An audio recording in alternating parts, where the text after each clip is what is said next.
grande joie dans le peuple lorsqu'on apprit que le bon roi Henri avait donné au royaume un futur souverain tout juste 9 mois après son mariage avec Marie de Médicis. À cette joie se mêlait un certain soulagement, car depuis un demi-siècle, aucun prince n'avait porté le titre de dauphin, aucun des 3 derniers Valois n'ayant laissé d'héritier direct.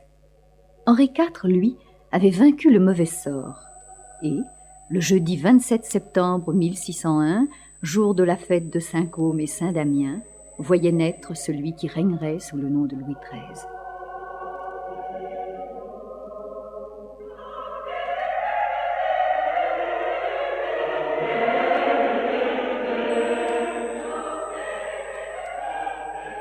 À l'annonce de sa naissance, son père joignit les mains et rendit grâces à Dieu.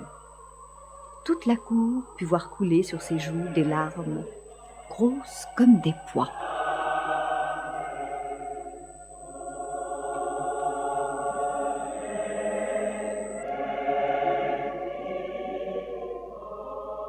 Mon père, quoique bon, ne fut jamais tendre. Il veilla avec soin sur mes premières années, mais ne marqua point ses sentiments par des embrassades. Et ma foi, ma mère, à cet égard, se fit tout aussi discrète. Mon enfance fut simple, privée de tout apparat, et si la naissance de mon frère me réjouit fort, c'est ma première chasse, je le dis sans fausse honte, qui demeure mon souvenir le plus marquant.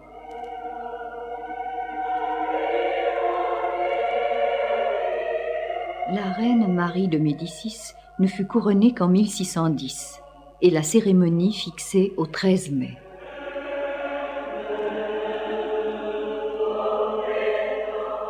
Ce fut notre dernier jour heureux.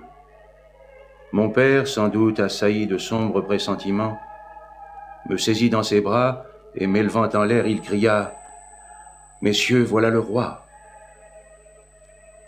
Le lendemain, 14 mai, il était tué par le couteau de Ravaillac.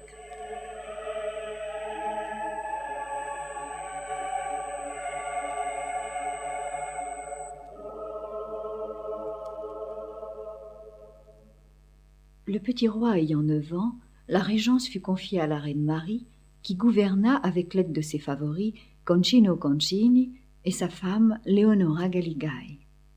Je grandissais seul, retiré de la cour, et j'essayais en vain de me tenir au courant des affaires du royaume. Un jour que je tentais d'apprendre les nouvelles, ma mère cria « Eh, mon fils, allez vous épater ailleurs !» J'en fus mortifié à l'extrême. Cependant, j'avais un ami, M. de Luynes. Il était mon aîné de 23 ans, mais il était doux, timide, avec une certaine indécision qui me rassurait. Nous avions une même haine, celle des Concini. Luynes. Sire. Savez-vous que la reine vient de nommer ce Concini maréchal de France?